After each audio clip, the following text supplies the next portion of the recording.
Celtics improved to 12-3 and 6-0 at home and remain on top of the Eastern Conference while earning a big statement win against the Milwaukee Bucks.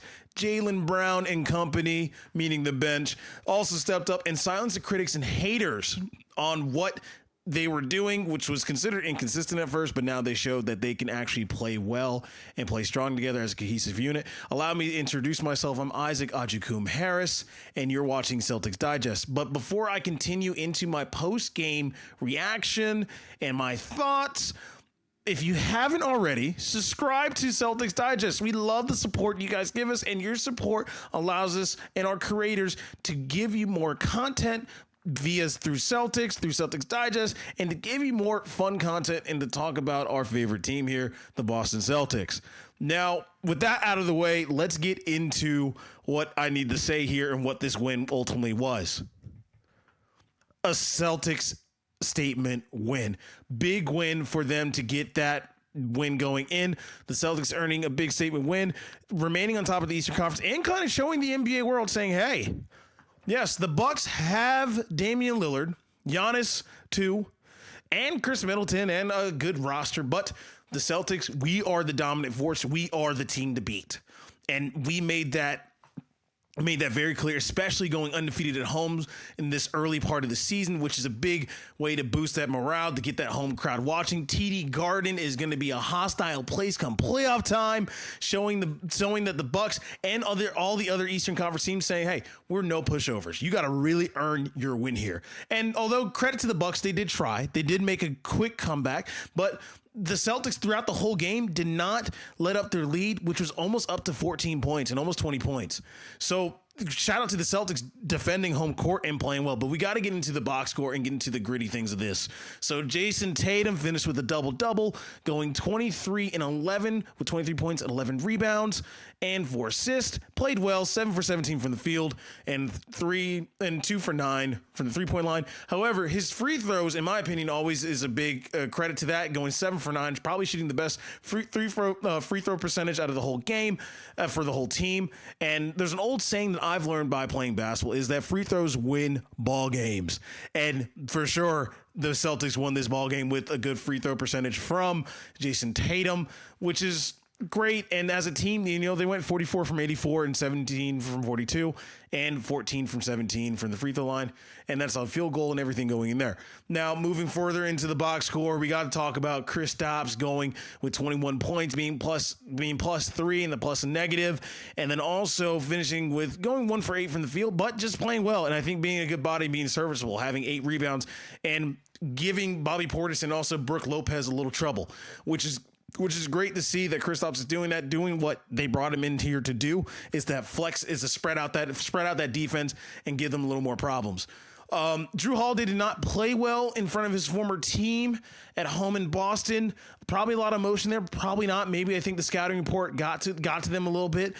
I believe the Bucks were probably successful isolating Drew, forcing him to play a bad game and forcing his teammates to actually step up and making the bench step up.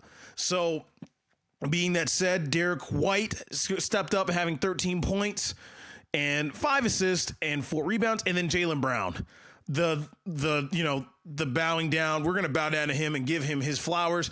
Send him an encore. 26 points, 8 assists, and 2 rebounds. Going 3 for 5 from the three-point line, 10 for 16 on the field in 35 minutes. Playing well, led the whole team in assists, and actually sparked and helped the bench to do what they did. Sam Hauser going plus 10 with 10 points and 2 rebounds and 1 assist, going 4 for 5 and 2 for 3. 4 for 5 respectively on the field goal and 2 for 3 from the three-point line, meaning that Sam only missed really 2 shots the entire game. He only missed really 2 shots the entire game, and that's something that is outstanding. So shout out to Sam Hauser, who's been supposed to lead this bench, along with Al Horford, and Al Horford playing well with 11 points, 6 assists, and 8 rebounds. And, with going 4 for 7 from the field and 2 for 3 from the three-point line. Both guys playing well. Then Peyton Pritchard giving 10 points off the bench with being plus 5. Our bench played incredible for the first time in a while time, and it showed how deadly and how versatile and how deep this team can be. And that's amazing to see that we can see that come forward, and this is what it looks like. It's a really good preview on what this looks like in playoff time. Jaylen Brown stepping up and being the point guard for this team. I know a lot of people had a lot of concerns throughout the year. Who's actually going to step up and facilitate and give a spark to this offense? It's supposed to be Jason Tatum. It's supposed to be Jaylen Brown. It's supposed to be Drew Holiday. It's supposed to be everybody. But, it's great to see that all of these guys have stepped up and done what they need to do. And step up what they need to do in this game. Excuse me for a moment. I had to check the mic. Stand for a second. Now, what's beautiful about this game is there's been a lot of headlines when it comes to this game. And the big storyline from this game that we have to talk about is Jaylen Brown and what he did. This is what the big message that this sent to everybody. Jaylen Brown silences the haters about this game, about how inconsistent, along with the bench, and how inconsistent the bench has been, playing amazing as well. I mean, we have to talk about some of the headlines that are in this game as well. Jaylen Brown with this quick image from this quick image, going 26 points, 8 assists, 10 for 16 from the field, 3 for 5, and they also forgot to add the 2 rebounds. He just had a big game. He had a big game, and it showed that he's made for the spotlight. Obviously, we all didn't doubt that. We all never doubted that. He just played incredibly well, and that's not something that, we can just look over. Jaylen Brown and the bench have been told inconsistently that, hey, they haven't played well to what they needed to do. But shout out to Celtics Muse for that amazing tweet and that amazing photo of Jaylen Brown doing his thing. And, just playing well, ultimately just a great game, which sparked the bench to do well and also led to headlines like this. Jaylen Brown outplays Giannis and Damian Lillard and impresses NBA fans to beat the Celtics. Now, this is something that I can agree with and get behind. In my opinion, because Jaylen Brown did outplay Giannis and Damian. Despite them both playing well, having 20-plus games, having a 20-plus point game, as well, respectively, for the Bucks, Jaylen Brown played amazing. And this might turn into a Jaylen Brown praise channel as long as he keeps playing well. And shout out to Joe Mazzulla putting Jaylen Brown and making sure that he got into his right spots. He outplayed Giannis, and that's what really showed in this game, is that he outplayed Giannis and outplayed Damian Lillard by just being a facilitator and not just being a faction of the ball, of being an offensive focal point or being a second option, essentially just getting everybody involved like Sam Hauser. Sam Hauser going 4 for 5 in the field when he's been playing really inconsistent lately to the start of the season. It's amazing, and that's going to be lethal and deadly going into the playoffs. That's amazing to see. Now, we got to go into what I think is my 4 takeaways from this game briefly right here. 4 takeaways from this game. One we already know. One of the 4 takeaways from this game is that the Celtics bench has shined. They started out a little inconsistent from this game initially, but they played well to where they've shown that they can do this. Joe Mazzulla had them going up, Peyton Pritchard and Sam Hauser and Al Horford hitting multiple threes in the right spots, getting to the right angles, being there when they need to be there. It's amazing to see what the Celtics can do when they play together and they play cohesively. So it showed that they have a bench. So NBA Twitter, don't be mad at the Celtics that they traded away Marcus Smart. They got rid of Malcolm Brogdon. They got rid of Robert Williams. They showed that they have a bench and they can play well.